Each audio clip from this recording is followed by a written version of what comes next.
Danger Girl 20 years. So this is the 20-year anniversary special issue. I don't know if I'm gonna do like an actual review on this issue just because it's not a new Danger Girl story or anything like that. It's just basically a reprint of the very first issue, as well as concept art and stuff like that. Well, first issue and no, yeah, just the first issue. Um, so here's the funny, interesting thing about Danger Girl. So Danger Girl and J. Scott Campbell actually hold a special place in my heart, despite the fact that I have never read any of the Danger Girl comics. And you may be thinking, like, how the hell can Danger Girl have a special place in your heart if you've never read the comics? Here's the thing. Anyone who's been, watching any previous videos I've had, I am a huge video gaming fan. I got into video games with the original Nintendo back when I was like 4, and I haven't stopped playing video games ever since. Interesting little side note, I actually went to university to become a video game designer. For the longest time, I thought, I'm going to become a video game designer. And I actually went to university for 2 years before I realized that, I sucked. I sucked at 3D modeling. And B, it was very boring. Not against anyone who does that for a living. But like for me, I couldn't do it. It was just, so I ended up switching over to screenwriting and basically storytelling, and that's what I'm doing now. But yeah, so huge video game fan. I was especially I guess you can say a PlayStation fanboy back when the first PlayStation came out. Even then, I also got the other systems as well, but I was mostly into the PlayStation. And I used to be subscribed to this now defunct magazine called PSM, which was PlayStation Magazine, and it was the unofficial PlayStation Magazine. I think now they actually became the official PlayStation Magazine. I think that's what happened to them. But they used to, basically they were unofficial PlayStation Magazine. They would have like adult humor. They would just do crazy stuff. Like every summer they would have, you know what? I'll flip through this as I talk. Every summer they would have like swimsuit specials, where basically they would get artists to draw popular female video game characters, PlayStation characters, in their bikinis and stuff like that. And J. Scott Campbell did a couple of those. That's actually how I was introduced to J. Scott Campbell. He did illustrations for some of the PSM covers. He did illustrations for like specific articles that PSM would do. Like I remember one article that really stands out was like if the people running the magazine were to create their own RPG, here's what they would do. And they had J. Scott Campbell doing illustrations for the different characters. I believe it was him. He also I believe it was also him who did it was him who, I forgot the name of the character, but the PSM magazine did an April Fool's joke where they had an article that it was supposed to be on a game. It was supposed to be like a Tomb Raider clone, only the main character would actually be naked, and it was kind of, I guess, poking fun at the whole nude raider urban legend, which now thanks to mods and stuff like that can actually become a thing. But back then, basically there was like a rumor that if you like entered a certain code, or if you did something, Laura Croft would lose all her clothes, and you can basically play the game with Laura Croft naked.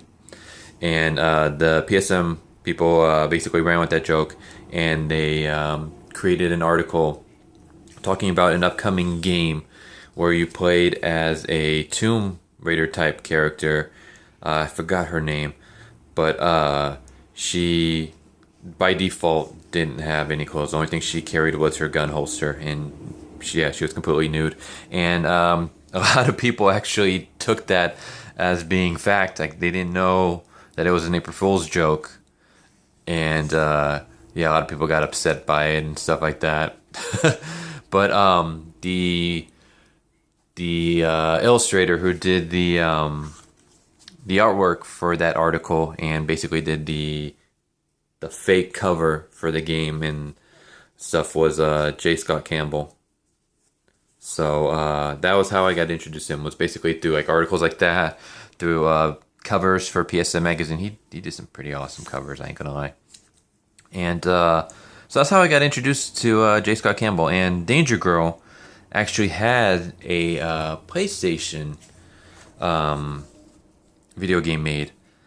And I remember seeing the previews for it in the PSM magazine. I remember seeing the review for it. It was not the greatest reviewed game, but something about it, I don't know what it was, but there's something about it, like, interests the hell out of me. And I ended up getting it. And that is basically my only foray into Danger Girl, was through PSM previews and reviews of the video game and playing the video game itself. I should see if I can find that game. Maybe I'll stream it one of these days, or do like a walkthrough and upload it to the YouTube channel. I don't know. I think that would be pretty awesome. But yeah, that's basically as far as my knowledge of Danger Girl went. And I'm actually right now at the moment trying to find some of the classic Danger Girl issues so I can read them, because like I said, they have the first issue in this collection, and it's really interesting. I really liked it. I enjoyed it. But yeah, I don't know. I just thought I kind of wanted to share that. Yeah, I remember this image. I've seen this image so many times as a kid. But yeah, basically, I was a huge fan of Scott Campbell's work on the PSM magazines. I enjoy the Danger Girl video game. So as soon as I heard that they were going to do a Danger Girl 20 years like anniversary special, I immediately bought it. I did not know it was basically just going to be a reprint of the first issue with a bunch of black and white sketches. I thought it was going to be like Scott Campbell was going to do a 20-year anniversary gigantic one shot or something like that. Not that I'm disappointed, because like I said, I enjoyed the story in this. You know what? I might talk a little bit about it. So yeah, we start off with Abby Chase, basically being held hostage. What the heck is this guy's name? Oh, Donovan Conrad. And yeah, basically it has this like really interesting sense of humor. There's also a lot of fan service. Apparently that's what this series was very well known for. But I mean, we get like where Abby kicks him in the nuts, and then we get like a walnut cracking. We get like Abby like flirting with him, so he would like come close, and basically she does that as a diversion so she can kick him and escape. Yeah, I mean, we get like she's jumping on top of crocodiles, pitfall style, and one of them bites her jeans, and now we get a butt cheek shot. So it very much reminds me of like James Bond meets Indiana Jones meets Charlie's Angels, which I gotta say is not a terrible combination. So yeah, I did say this was issue 1. It's actually issue 0, which was like Danger Girl preview, and issue 1 combined together. This really reminds me of Vanessa from Austin Powers. And that's like Gabe from Steam. But yeah, I really enjoy. I love Campbell's art style. It's like fantastic. I don't know. It has. I don't want to say it's manga inspired, but it has like this unique style to it that seems like it has some influences, especially around the face, the eyes, and stuff. But like, I wouldn't say it's manga inspired. It's I don't know how to describe it, but I freaking love it. I really hope that they bring it back soon. That'd be awesome, especially with Campbell to do the artwork. Yeah, and then we get the variant covers, like the different art style and stuff like that. This one right here, I remember this artwork. I've seen this one a lot. I would totally get that. I ain't gonna lie. Get a giant poster of that. But yeah, this is Danger Girl 20 years later. Not really a regular review, just so much as just, I guess, me reminiscing about the series, mostly about about Campbell himself.